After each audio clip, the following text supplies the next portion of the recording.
morning. Say again. Good morning again. Just started. Good morning. Mẹ nó nè. Trời ơi, bà tôi mập quá. Have you ever seen the rain falling down on a sunny day?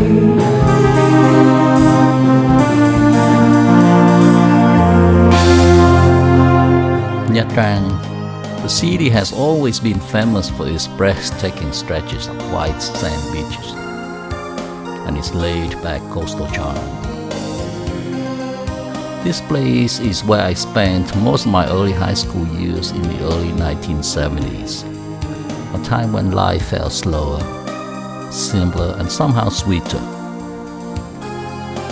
I returned to Nha Trang a few times since then, with my earliest visit in 1995, when the country was just beginning to emerge from decades of hardship.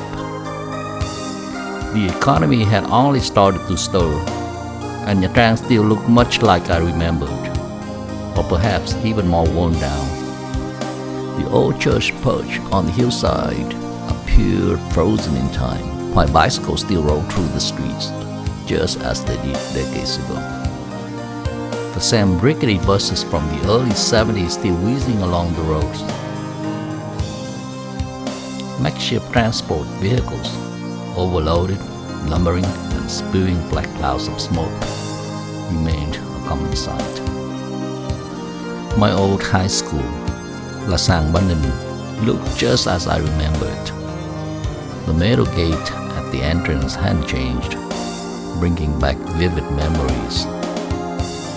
On the northern edge of Nha Trang was Trường Đồng, a military training school for non-commissioned officers, where I spent 5 formative years of my adolescence.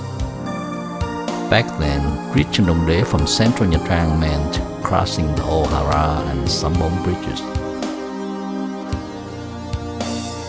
The street in front of Trường Đồng still looked remarkably similar to how it did during my youth. Our old house sat diagonally across from the main entrance of Trường Đồng, facing it from just the other side of the street. The house remained much the same, save for a new coat of paint and perhaps new faces now call it home. And there it was, the mango tree we had planted from a seed we picked up on our way home from school, still standing tall after all these years. Morning. Say again.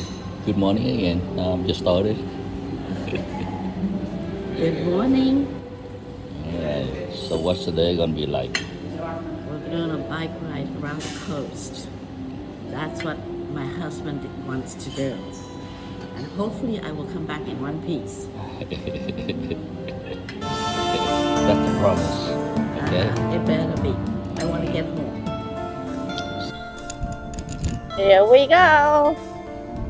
We're going on a joyride. Okay, so now we are heading to Đồng. We're gonna pass this, I guess we call cầu bóng hồi xưa. Oh, there's a dog.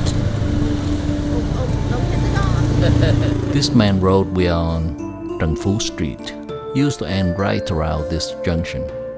Today it stretched far beyond, continuing along the coastline through Bình Lương and eventually connecting with National Highway 1. So this is the area called Đồng, where we used to live. This area along the shoreline used to be Ba Lam, a small fishing village mostly inhabited by devout Catholic Northerners who had migrated south in the early years of the war.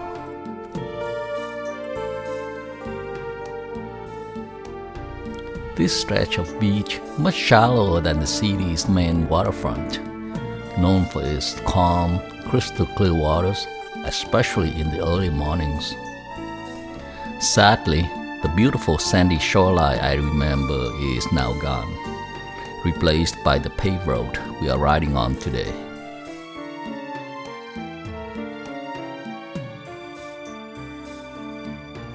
This area is known as Bai Tin, parts of the coastline here are quite rocky, and in the past, only a few people had access to it because it was within the grounds of a military training camp.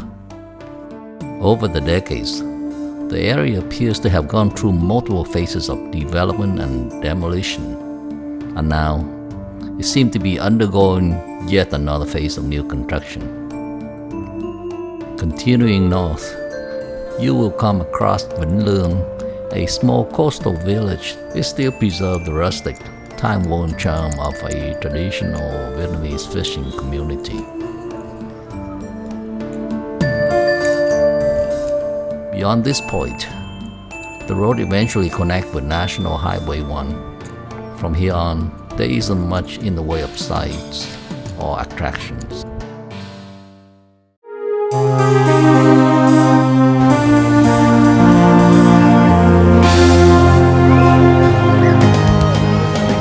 This stretch of beach is primarily geared towards sunbathers, with the majority being foreign tourists. The big one coming up. It's not particularly ideal for swimming, though, as the water here gets deep rather quickly, making it less suitable for casual dips or family-friendly wading.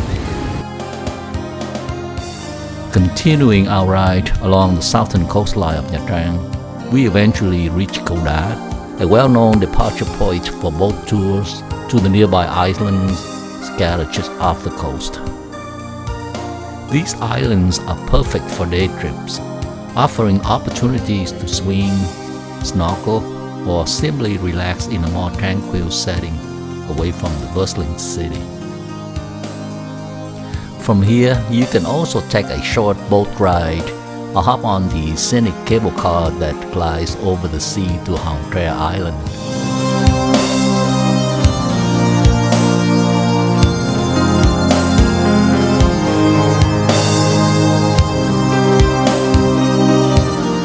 This island has seen rapid development in recent years, now home to a cluster of upscale resorts and attractions, making it a popular destination for both domestic and international tourists seeking luxury and leisure.